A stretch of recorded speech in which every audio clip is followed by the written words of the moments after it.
വൃന്ദയ്ക്കൊരു dance academy ഉണ്ട്, Arjun art studio. Arjun art studio. അതെ. Okay, എന്താണ് അപ്പൊ പേരിന്റെ പിന്നിലുള്ള കഥ? അത് എൻ്റെ ബ്രദറാണ് അർജുൻ. ഞാൻ വിശ്വസിക്കുന്ന ഞാൻ ഈ ഒരു സ്റ്റേജിൽ ഇപ്പം നിങ്ങളുടെ മുന്നിൽ നിൽക്കാൻ കാരണം തന്നെ എൻ്റെ ബ്രദറാണ്. അപ്പോൾ because my brother is no more. 10 years back അപ്പോൾ ചേട്ടനാണ് എന്നെ ആദ്യമായിട്ട് ഡാൻസ് പഠിപ്പിച്ചത്. ബേസിക്കലി കഥകളി ആർട്ടിസ്റ്റാണ് ഞാൻ, പക്ഷെ എൻ്റെ ബാക്കി സ്റ്റൈൽസൊക്കെ പഠിപ്പിച്ചത് ചേട്ടനാണ്. ചേട്ടൻ പോയതിന് ശേഷമാണ് സത്യം പറഞ്ഞാൽ ഞാൻ ഡാൻസിലേക്ക് ഇത്രയും ഇഷ്ടത്തോട് വന്നത്. കാരണം എന്നെ ആദ്യമായിട്ട് സ്റ്റേജിൽ കയറ്റിയത്, ഡാൻസ് പഠിപ്പിച്ചതെന്നെല്ലാം ചേട്ടനാണ്. സോ ചെറുപ്പം മുതലേ ഡാൻസ് സ്റ്റുഡിയോ, ഒരു ഡാൻസ് ക്ലാസ് സ്റ്റാർട്ട് ചെയ്യണമെന്ന് ആഗ്രഹിച്ചിട്ടുണ്ടെങ്കിലും പല ഫിനാൻഷ്യൽ സാഹചര്യങ്ങൾ കൊണ്ടും, കാരണം ഞങ്ങളുടെ ഏറ്റവും ക്രൂഷ്യൽ പോയിന്റിലാണ് ചേട്ടൻ ഞങ്ങൾക്ക് നഷ്ടമാവുന്നത്. അപ്പോൾ ആ സമയത്ത് പഠിക്കുക എന്നല്ലാതെ എനിക്ക് വേറെ ഒരു ഓപ്ഷനും ഉണ്ടായിരുന്നില്ല. പാഷൻ്റെ പുറകെ പോകാന്നുള്ളൂ. ഡാൻസ് ക്ലാസ്സൊക്കെ തുടങ്ങാമെന്ന് എൻ്റെ ഡ്രീമിൽ നടക്കുക പോലും ഇല്ലാത്ത കാര്യമാണെന്ന് ഞാൻ വിചാരിച്ചൊരു കാര്യമാണ്. പക്ഷേ അതിൽ മെയിൻ കാരണം എൻ്റെ കോണ്ടൻറ് ക്രിയേഷൻ ആണ്. ജോലി ചെയ്യുന്ന സമയത്ത് ഞാൻ MBA ചെയ്തുകൊണ്ടിരിക്കുന്ന സമയത്തും ഞാൻ കോണ്ടൻറ് ക്രിയേഷൻ സ്റ്റാർട്ട് ചെയ്തു.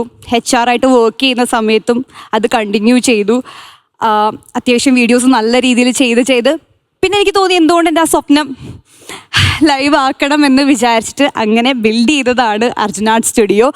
അപ്പോൾ സത്യം പറഞ്ഞാൽ എൻ്റെ ഈ പെർഫോമൻസും എൻ്റെ ഈ ഫ്ലവേഴ്സിൽ ഞാൻ ഈ പങ്കെടുക്കുന്ന പോലും എൻ്റെ ചേട്ടന് കൊടുക്കുന്ന ഏറ്റവും വലിയ ഡെഡിക്കേഷനാണ്. ബിക്കോസ് ആള് എവിടെയെങ്കിലും നിന്ന് ഇത് കാണുന്നുണ്ട് എന്ന് ഞാൻ അത്രയും.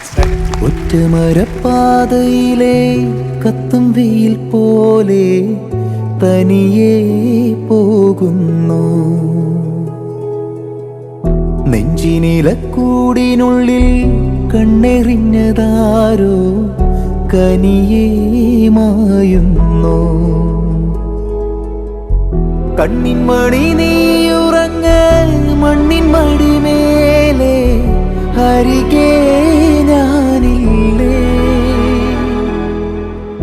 അമ്മ മനം കേണുറങ്ങും കൺമണി നീ ദൂരെ തിരികെ പോവല്ലേ. എന്നോടിപ്പോൾ മിസ് ചെയ്യുന്നുണ്ടോ എന്ന് ചോദിച്ചു കഴിഞ്ഞാൽ നോ, നെവർ. എനിക്ക് മിസ് ചെയ്യുന്നേ ഇല്ല. ബിക്കോസ് നമുക്ക് yes I can feel him. Because എൻ്റെ അടുത്ത് നിൽക്കുന്ന ആളെ ഞാൻ എങ്ങനെ മിസ് ചെയ്യും? അപ്പോൾ എനിക്ക് ആളെ മിസ് ചെയ്യുന്നേ ഇല്ല. അവിടെ ഇരുന്ന് കാണുന്നുണ്ട്. ചേട്ടായി, ഞാൻ ഇവിടെ വരെ എത്തി. അയ്യോടാ, അത് എൻ്റെ ചേട്ടായി കാരണമാണ്. അപ്പം എൻ്റെ ഒരു ആഗ്രഹം എന്ന് പറഞ്ഞു കഴിഞ്ഞാൽ ആളുടെ പേരാരും മറക്കരുത്. അതുകൊണ്ടാണ് പേരിൻ്റെ കൂടെ ചേട്ടൻ്റെ പേര് ആഡ് ചെയ്തത്. സോ ആ പേരിന് പോലും വൃന്ദാർജുൻ്റെ ഇടയിൽ പോലും ഞാനൊരു സ്പേസ് ഇടാത്തത്, നിങ്ങളെന്നെ വിളിക്കുമ്പോൾ പോലും വൃന്ദാർജുൻ എന്ന് വിളിക്കാൻ വേണ്ടിയിട്ടാണ്. ഞാൻ മരിക്കും വരെ ചേട്ടനെ മറക്കാൻ ഞാൻ സമ്മതിക്കൂല.